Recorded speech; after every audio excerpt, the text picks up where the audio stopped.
whatsoever you dream of.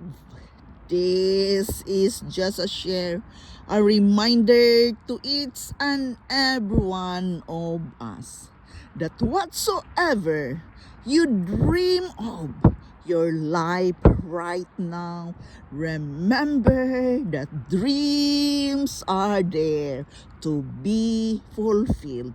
Maybe it seems so very difficult and hopeless that you cannot fulfill your dream.